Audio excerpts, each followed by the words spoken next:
ମୋ ନାଁ ସୈୟଦ ଏକ୍ରେମ हुसैन, साधारण संपादक सर्वभारतीय डीलर फेडरेशन ओडिशा यूनिट। मान्यवर खाद्य जोगाण खाउटी कल्याण विभाग मंत्री जहाँ जहाँ सब प्रतिश्रुति मंत्री हैला पर देइचंती सेई बाबद रे आमे आज सांबादिक सम्मेलन करूछु एवं से जहाँ जहाँ प्रतिश्रुति देइचंती गोटिए हेले कथा पूरण हेई नै। धरि नियंतु से जेमती कहिथिले गत अक्टोबर मास 20 तारिख बैठक रे कटक रे हेइथिला साधारण बंटन व्यवस्था समीक्षा बैठक से घोषणा कले जे जो डीलर मानकर कोरोना समय बकेया रही पारिश्रमिक सी आसंता सप्ताह अर्थात 27 अक्टोबर सुधा दे दिज्व। आज होगला नवेम्बर मासर 28 तारिख मसाधिकार आहरी आहरी 7 दिन अधिका होगला गोटे पैसा आमको मिलला ना।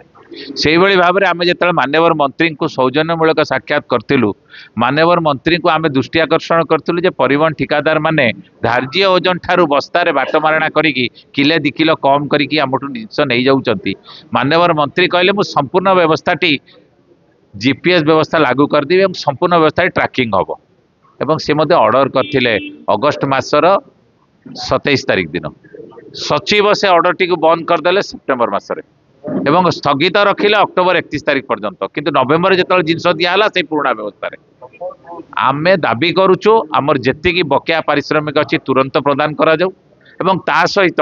जो जीपीएस व्यवस्था लागू करने कहते जीपीएस व्यवस्था लागू करूँ आमको परिवहन ठिकादार मान शोषण बोमा रक्षा करूँ आम मान्यवर मंत्री पाख एवं विभिन्न जो आम पारिश्रमिक वृद्धि ता सहित आमर जो ई केवाईसी आम जो करूँ दिन राति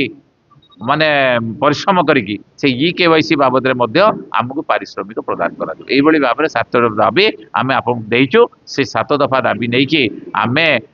डिसेम्बर मास 2 तारिख दिन विभिन्न जिलार जिलापाल कार्यालय सम्मुखें विक्षोभ प्रदर्शन करूँ मान्यवर मुख्यमंत्री उद्देश्य दाबीपत्र प्रदान करूँ मान्यवर मुख्यमंत्री हस्तक्षेप दाबी करुँ जदि से कथा आमर पूरण न करा जाए ताले आमे समग्र ओडिशा रिटेलर माने भुवनेश्वर राजरास्ता ओल्हा बाध्य हबो।